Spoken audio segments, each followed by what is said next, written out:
the government is proposing to streamline multiple labor laws into a set of 4 labor codes. Sir, for the sake of labor welfare, I'd like to repeat this slide. The government is proposing to streamline multiple labor laws into a set of 4 labor codes. Codes. C-O-D-E-S. Codes. This will ensure that process of registration and filing of returns will get standardized and streamlined.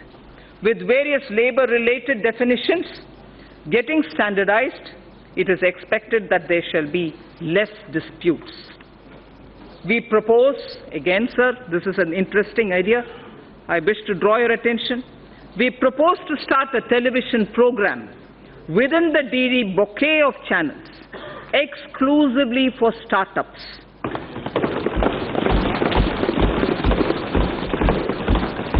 This shall serve as a platform for promoting startups, discussing issues affecting their growth, matchmaking with venture capitalists, and for funding and tax planning. This channel shall be designed and executed by startups themselves. Later, in the speech, I shall deal with taxation matters of the startups. So, Stand Up India scheme has delivered enormous benefits. The country is witnessing emergence of thousands of entrepreneurs, from women and also from scheduled caste and scheduled tribes. Most of them assisted to set up their own businesses and industry, with capital provided under the Stand Up India scheme. Considering the beneficial results of the scheme and strong demand for its continuance by the SC and ST communities themselves, the scheme would now be continued for the entire period coinciding with the 15th Finance Commission, that is 2020 to 2025.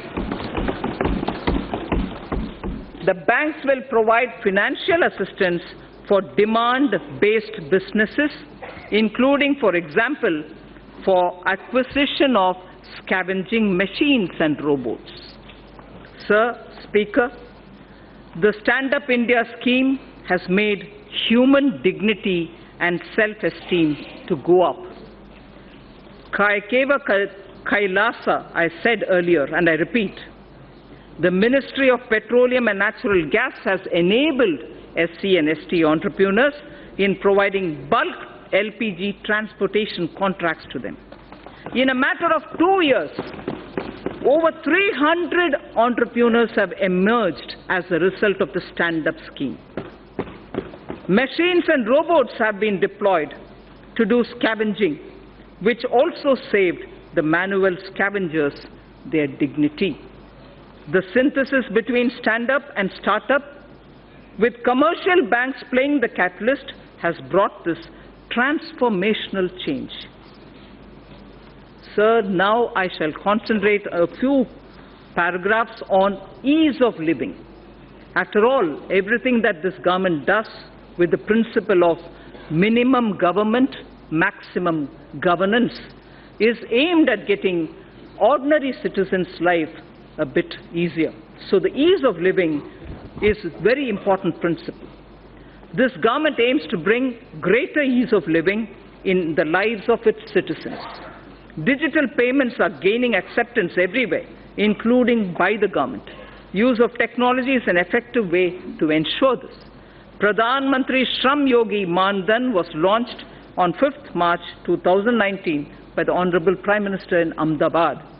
The scheme aims at providing 3,000 rupees per month as pension on attaining the age of 60 to crores of workers in unorganized and informal sectors. About 30 lakh workers have already joined the scheme. For good quality of life and ease of living, maintaining a cleaner environment and ensuring sustainable energy use is absolutely vital.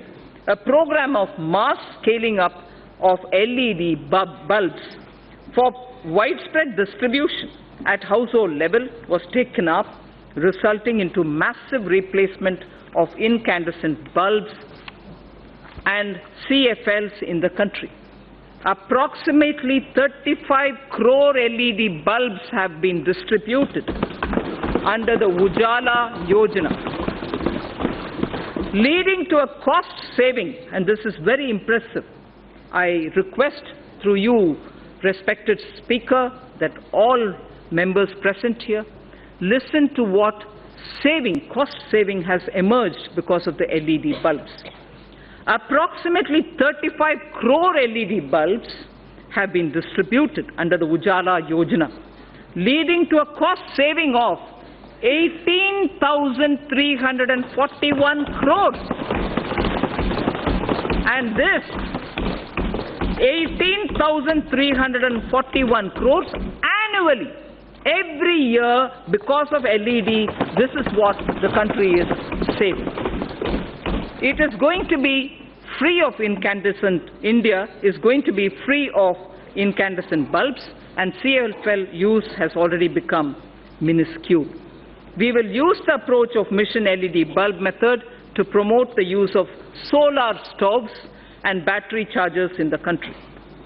To make railway travel a pleasant and satisfying experience to the common citizen, again, ease of living, we will launch a massive program of railway station modernization this year. Railway station modernization will be launched this year. Honorable Speaker, sir, I draw the attention to the women of India. Nari to Narayani.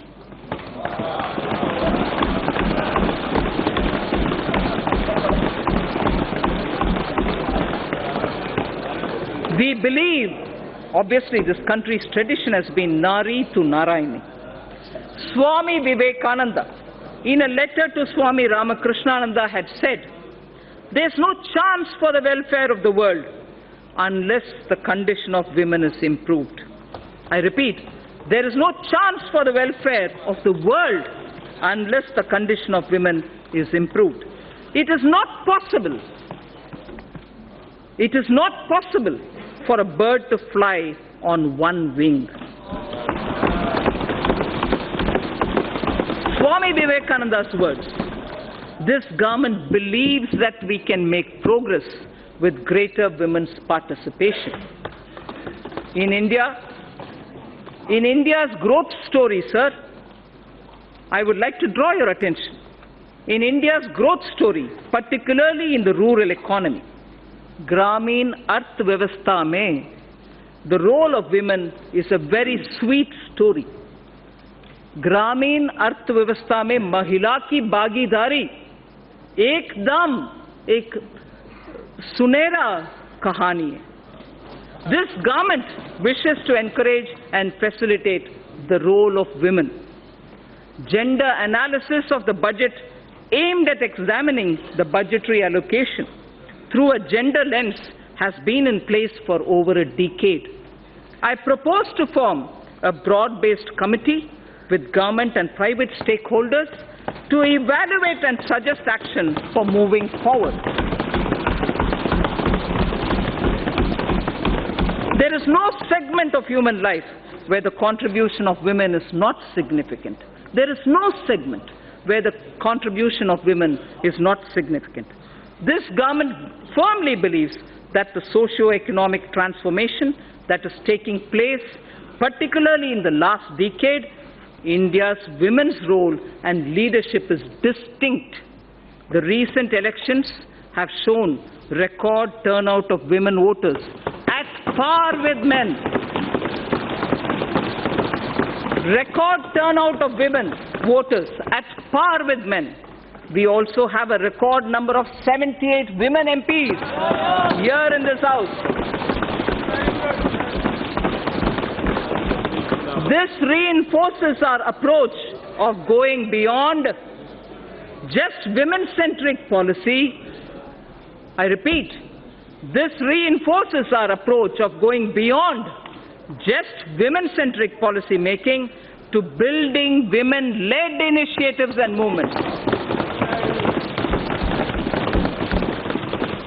This government, Speaker Sir, has supported and encouraged women entrepreneurship through various schemes such as Mudra, Stand Up India, self-help group support, and so on.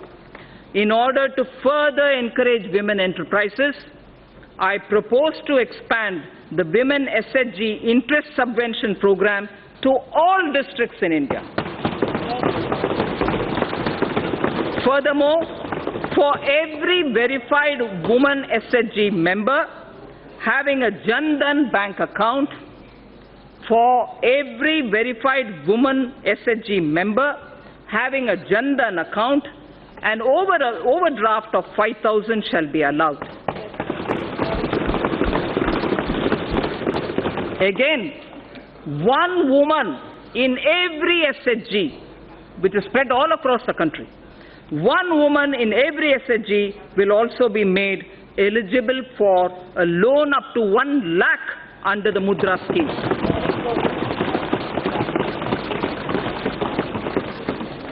Speaker Sir, at the beginning I did tell you about India's soft power. India's soft power, which is the next section I'll concentrate on. India's soft power is appreciated in so many different ways. Some simple examples, sir. In the last 3 years, on the International Yoga Day, yoga has been practiced in large numbers in 192 countries around the world. Mahatma Gandhi's favorite bhajan, Vaishnav Janto Tene Kahiye, was sung by the respective lead artists from over 40 countries. The annual Bharat Ko Jano quiz competition is sought after as an event to participate by not only NRIs, non-resident Indians, but also several foreigners themselves. I propose to consider issuing Aadhaar card for non-resident Indians with Indian passports after their arrival in India without waiting for 180 days. I repeat it. I propose to consider issuing Aadhaar cards for non-resident Indians with Indian passports after their arrival in India without waiting for the mandatory 180 days, without waiting the issue. I propose to launch a mission which will integrate our traditional artisans and their creative products with global markets. Wherever necessary, we shall obtain patents for them and the geographical indicators, GI, for them. I wish to say this in Hindi for the larger audience of traditional artisans. इस उद्देश्य से मैं इस गरिमामय प्रांगण से पहली बार यह घोषणा करती हूँ कि हम भारत के सृजनात्मक उद्योगों को अर्थव्यवस्था से जोड़कर जहां आवश्यक है बौद्धिक संपदा अधिकारों से संरक्षित करके राष्ट्रीय और अंतर्राष्ट्रीय बाजार तक पहुंचाने की मुहिम प्रारंभ करेंगे।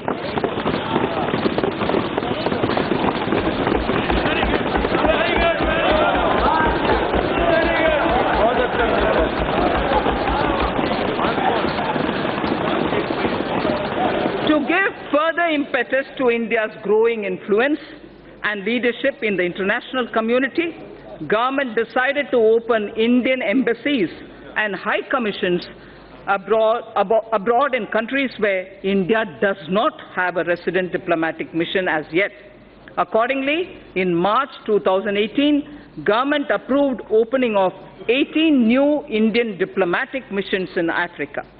5 embassies have already been opened in Rwanda, Djibouti, Equatorial Guinea, Republic of Guinea, and Burkina Faso in the year 2018-19.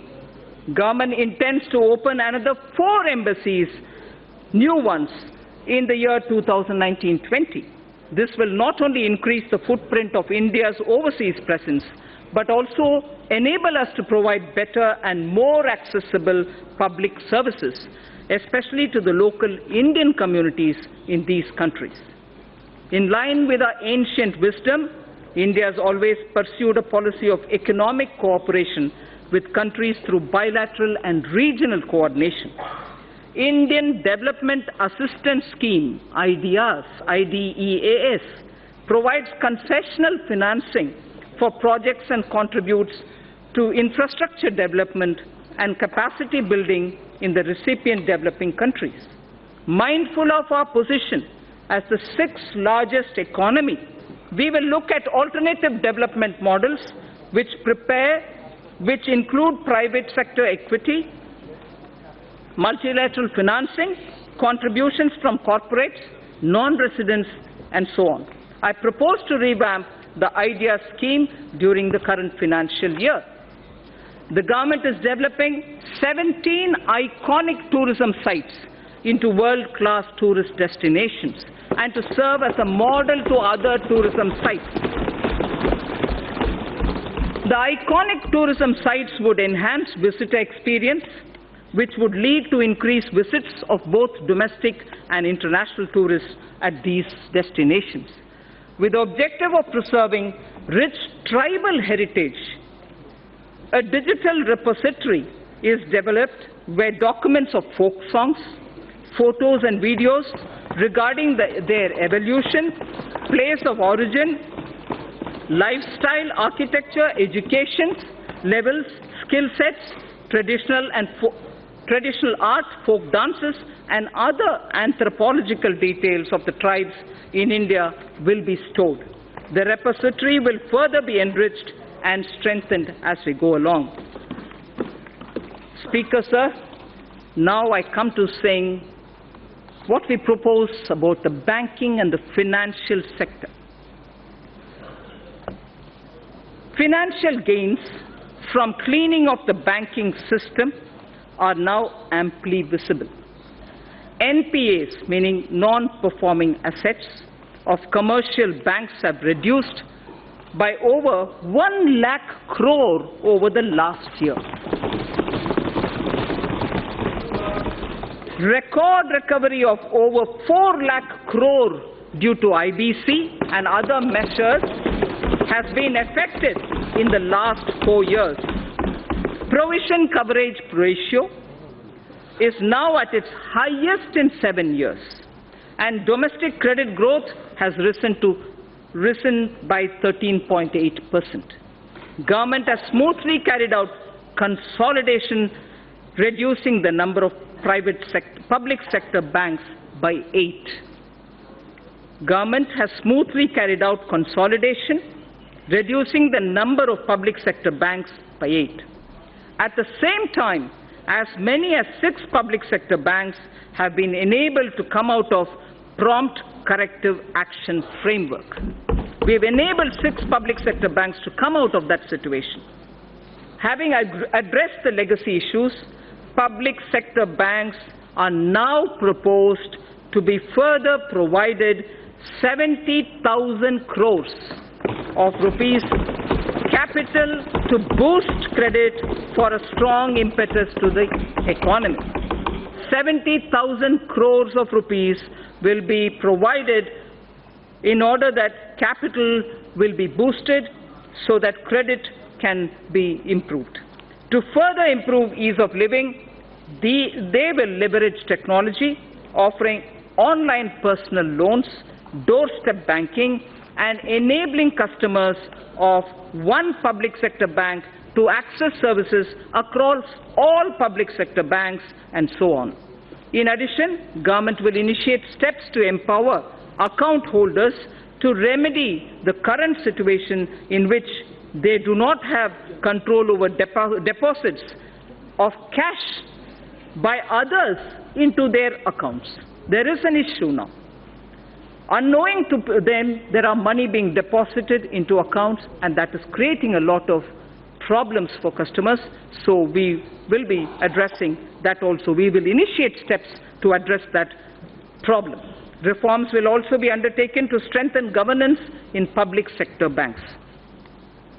non-banking financial companies are playing an extremely important role in sustaining consumption demand as well as capital formation in small and medium industrial segment. NBFCs that are fundamentally sound should continue to get funding from banks and mutual funds without being unduly risk-averse. For purchase of high-rated pooled assets of financially sound NBFCs amounting to a total of 1 lakh crore rupees during the current financial year, government will provide one-time 6 months partial credit guarantee to public sector banks for the first loss of up to 10%. I shall read this again. For the purchase of high-rated pooled assets of financially sound NBFCs amounting to a total of 1 lakh crores of rupees during the current financial year, government will provide one-time 6 months partial credit guarantee to public sector banks for first loss up to 10%. Further, Reserve Bank of India is the regulator of the NBFCs. However, RBI has limited regulatory authority over NBFCs. Appropriate proposals for strengthening the regulatory authority of RBI over NBFCs are being placed in the finance bill. NBFCs which do public placement of debt have to maintain a debenture redemption reserve. And in addition, a special reserve as required by RBI has also to be maintained. To allow NBFCs to raise funds in public issues, the requirement of creating a DRR, that is a debenture redemption reserve, which is currently applicable for only public issues as private placements are exempt, this will be done away with. To bring more participants, especially NBFCs, not registered as NBFCs factor, on the TREDS platform, amendment in the Factoring Regulation Act 2011 is necessary, and steps will be taken to allow all NBFCs to directly participate on the TREDS platform. Efficient and conducive regulation of the housing sector is extremely important in our context. The National Housing Bank, besides being a refinancer and a lender, is also the regulator of the housing finance sector. This gives a somewhat conflicting and difficult mandate to the NHB. I am proposing to return the regulation authority over the housing finance sector from the NHB, National Housing Board, to the RBI. I am proposing to return the regulation authority over the housing finance sector from NHB to the RBI. Necessary proposals have been placed in the finance bill even for that. Government has announced its intention to invest 100 lakh crores in infrastructure over the next 5 years. 100 lakh crores for infrastructure over the next 5 years. To this end, it is proposed to set up an expert committee to study the current situation relating to long-term finance and our past experience with development finance institutions, and this committee shall recommend the structure and required flow of funds through development finance institutions. The situation will be reviewed by them, and they will suggest measures. Pension Fund Regulatory Development Authority, PFRDA, implements and regulates the National Pension System, the NPS, and Atal Pension Yojana through various intermediaries, including, inter alia, the NPS Trust, keeping in view the wider interest of the subscribers and to maintain arm's-length relationship of the NPS Trust with PFRDA. Steps will be taken to separate the NPS Trust from PFRDA with appropriate organizational structure. To facilitate onshoring of international insurance transactions, and to enable opening of branches by foreign reinsurers in the International Financial Service Center, it is proposed to reduce net owned fund requirement from 5,000 crores to 1,000 crores, 1,000 crores.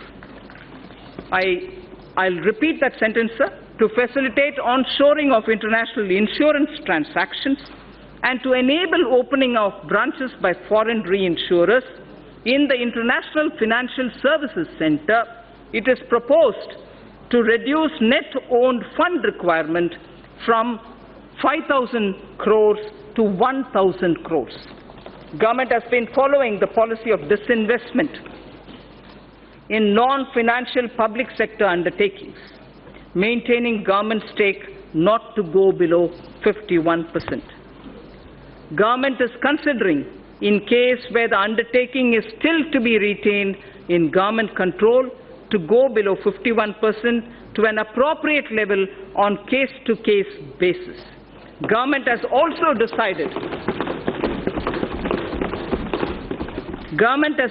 decided to modify present policy of retaining 51% government stake to retaining 51% stake inclusive of the stake of government-controlled institutions. Sir Speaker, in order to improve the capital flows into the Indian economy, it is important to align domestic corporate systems and practices with global ones.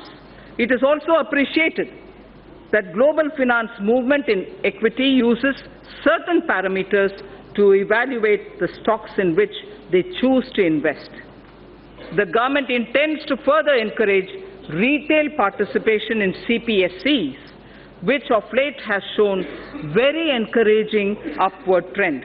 In order to provide additional investment space, the government would realign its holding in CPSEs, including banks, to permit greater availability of its shares and to improve depth of its market.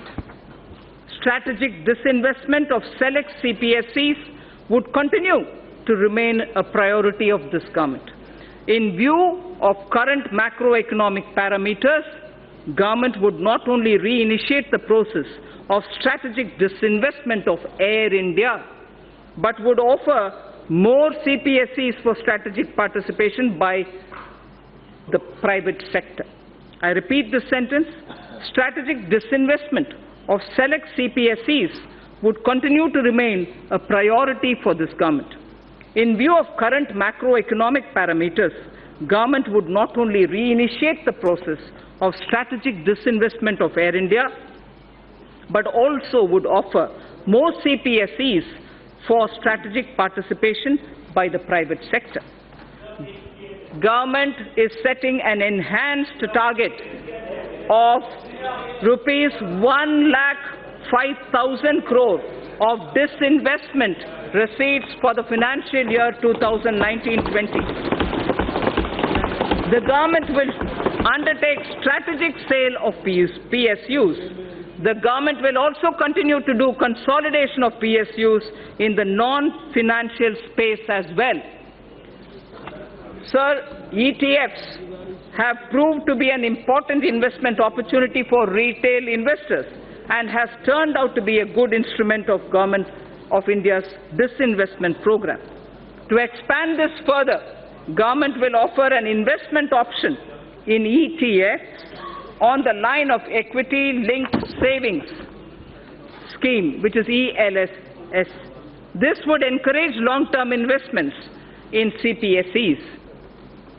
For bringing better public ownership of the PSUs and also bring greater commercial and market orientation of the listed PSUs, the government